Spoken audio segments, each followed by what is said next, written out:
Hello everyone and welcome to the Mill today. We have our part 2 of the Mill's favorite Stonemaier games. And with me today I have some special guests. First one is my eldest son. He doesn't want to do a face reveal yet because he has his own YouTube channel. So he's trying to keep his identity a little secret. And I also have...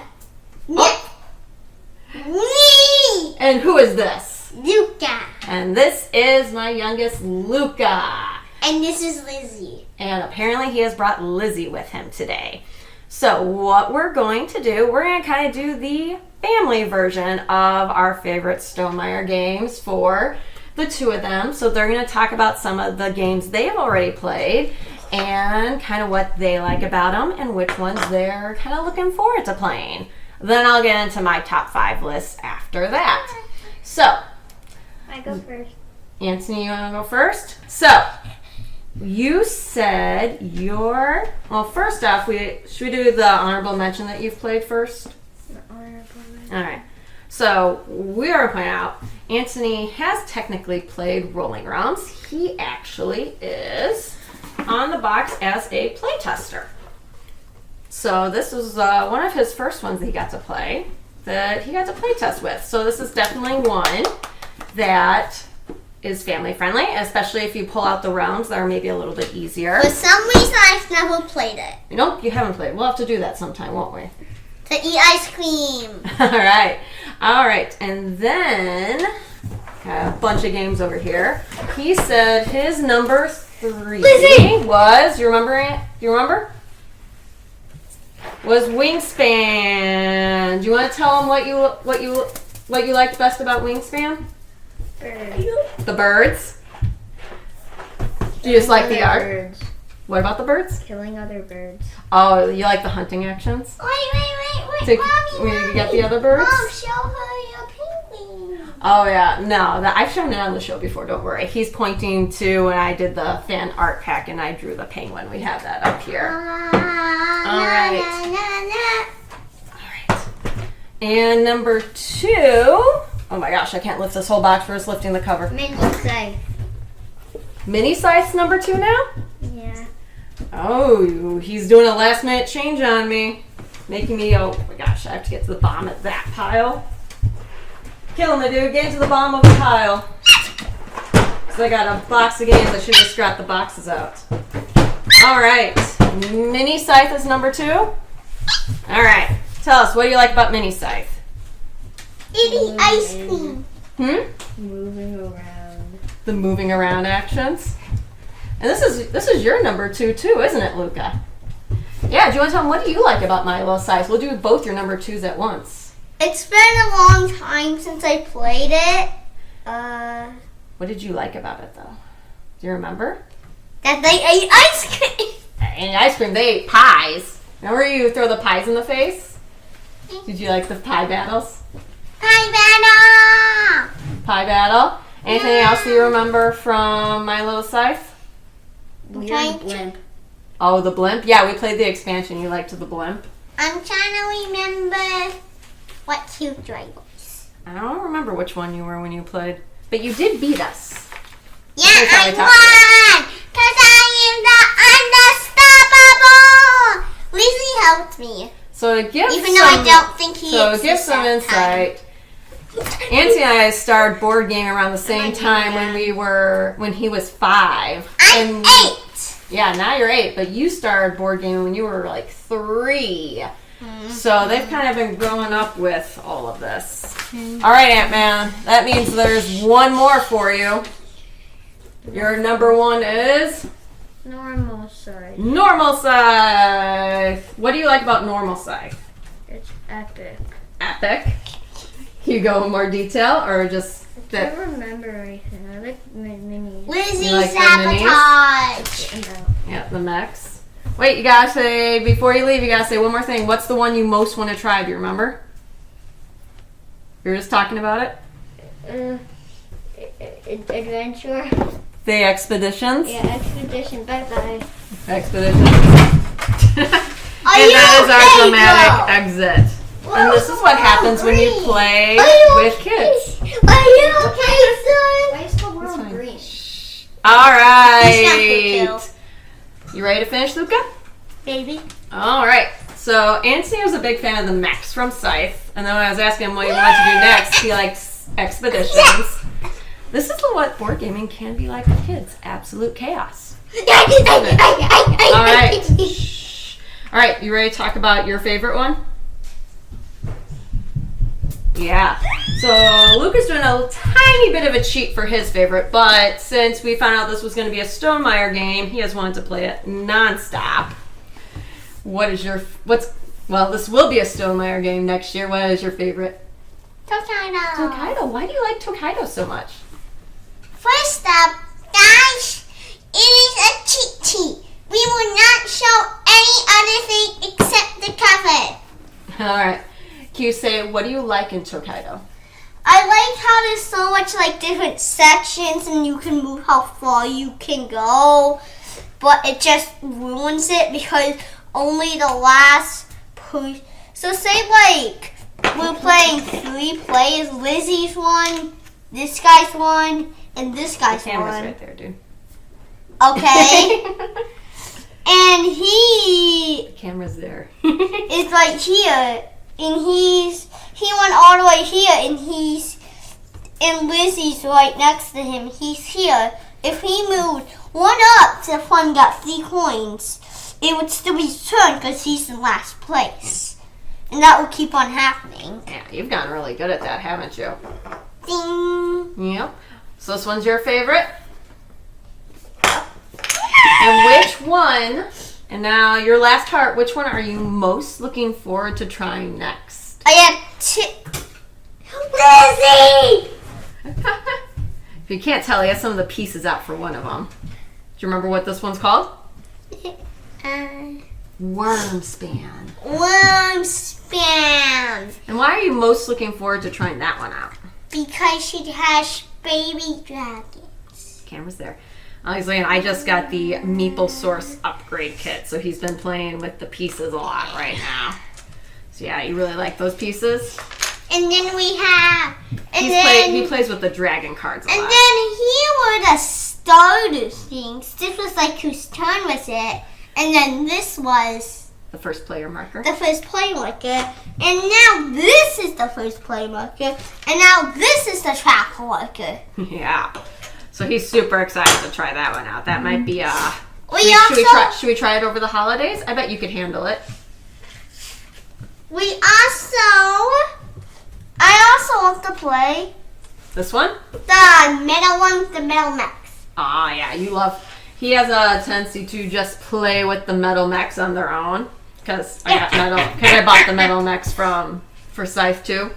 Yeah, you're a big fan of that, aren't you? So we have to try Wormspan and Scythe over the holidays. All right. Are you and Lizzie ready to say bye? Lizzie, Ready to do goodbye. All right. Thanks for telling us about your favorites, Luca. Da, dee, da, da, da, da. Bye. All right. The chicken comes. All right. So we thought it'd be a little fun for you to get that family perspective. I obviously love playing any Stonemaier game with them. So now I'll do my top 5. You're going to see a little bit of repaints from Molly and Jamie's, but these are what I love. So I'll give some honorable mentions to, I do love Libertalia. I've always loved it, and I loved the new version they made. And I'm also a big fan of Wormspan Expeditions. So it was really hard to choose my number 5, but I actually ended up going with Red Rising. If you watch, I've done a couple videos on Red Rising. This is going to be my number 5 because I teach English. I love the literary connection, and you don't need it for this, but I'm also a big Fantasy Realms fan, and trying to craft your hand, I think, is such a unique puzzle, and I really like how Red Rising almost made it more of made that a little bit meatier game with the board. I think I do probably like this one at lower player counts just because I actually bought a Lazy Susan to try to move the board and turn it because it can be kind of hard to look at all the cards on the table. But I love trying to find those combos and trying to max out that hand. It's just gorgeous artwork, especially of that gold foil cards. And I just love how a lot of those cards are that narrative piece that connect to the book, but so subtle so it doesn't spoil the books for anyone. But for someone who has read it, it's just like the perfect little touch. And we kind of talked about it a lot more when we did our Stonemaier Ambassador, Stonemaier Spotlight on Red Rising. And I have a video where I've gone over my favorite thematic cards. So for my number 5, I'm definitely putting in Red Rising. For my number 4, I also have my kind of different one. Actually putting in Euphoria. I think this is a very much underlooked game. This is a great dice worker placement, and I love that dice worker placement part of it. And how the numbers sometimes matter and how you don't want to get your workers too smart since it's a dystopia. And I think that thematic piece, if you can't tell, I love theme. So, and I think that comes through in those tracks with the morality and the intelligence. So I'm a very big fan of this as a unique worker placement game using the dice. I love how it has the different factions and how you can be more powerful in one, but you don't always need that one. So it, once again, leads to a decision space. I also really like that it's more of a race. It's 10 stars and it's over.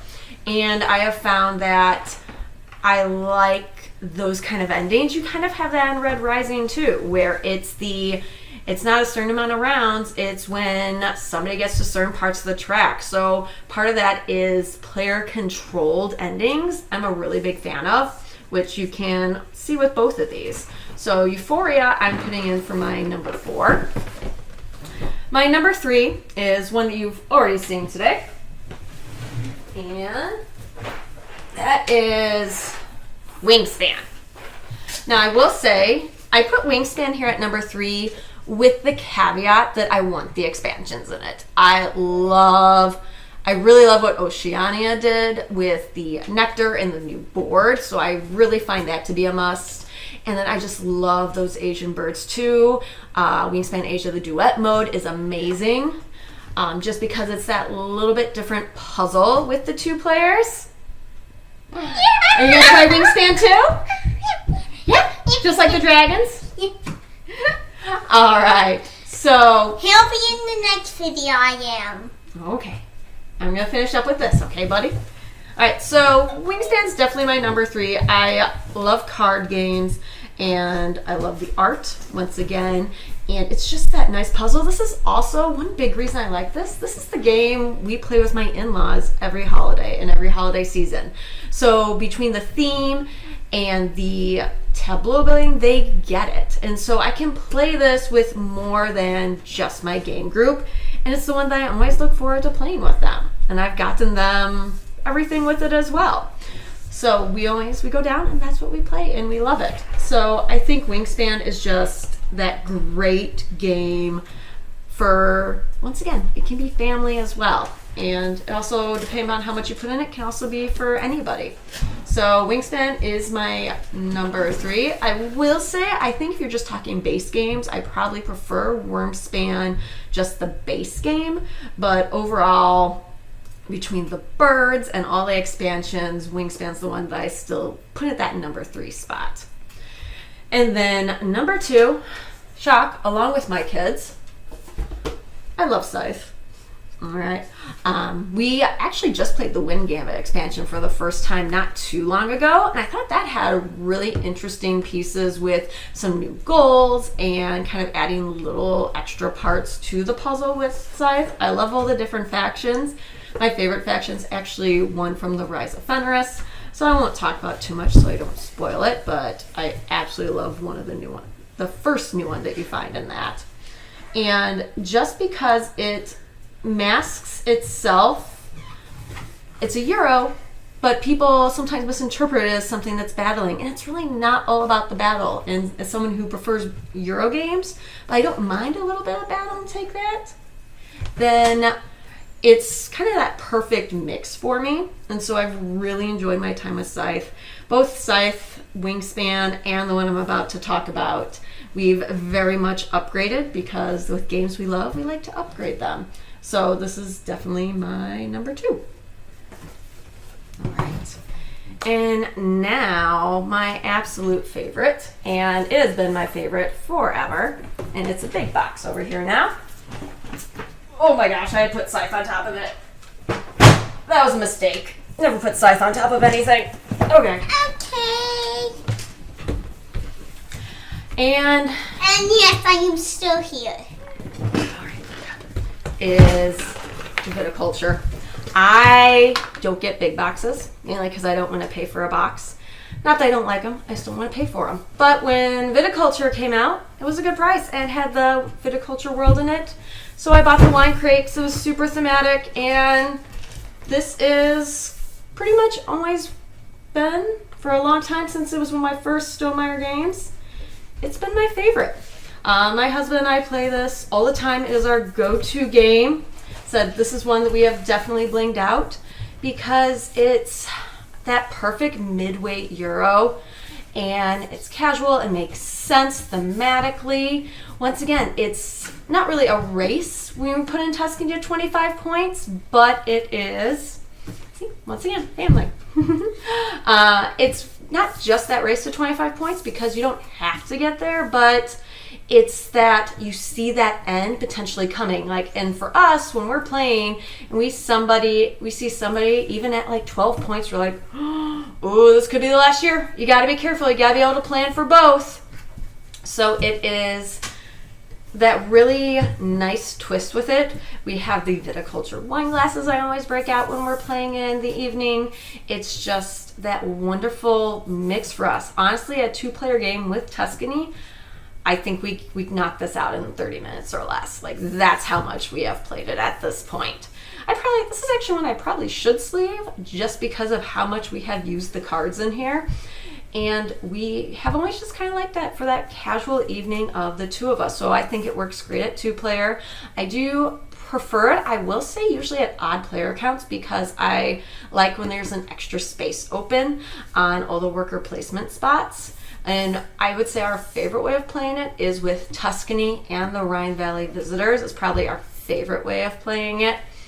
And then the other part I love doing is when you can sneak in that victory, like right there at the end. So people are like really like on pins and needles, like, oh my gosh, is someone going to end it this year? Are we going to get one more year? I love being able to sneak in that last point in that last season just to end it. So it's like that you're winning with 25 or 26 points versus the going into the future ones with when you have the scores that are in the 40s, which we've done as well. So viticulture is pretty much my favorite game of all time. I always tell people if I'm going Euros, it's viticulture. If I'm going narrative, it's Sleeping Gods. And so I always say viticulture and Sleeping Gods are tied for my absolute favorite game of all time. So it had to be my favorite Stonemaier game. So I hope that helps. Molly and I were kind of thinking, we've done gift guides the last couple of years. Don't really need a third gift guide. And we figured I could do the family version. Yeah! Because obviously both our households are very biased towards Stonemaier Games. We're on a sponsored YouTube channel. So we pretty much like everything they put out to some extent. So we thought top 5 lists might be the best way to be like, oh, hey, if you think you might have game interests like us, these are some of our favorites. And if you have little guys like Luca here, you kind of know what's going on in his head now too. Yeah. So thank you so much for joining the mill today. I hope you have a wonderful holiday season and keep gaming.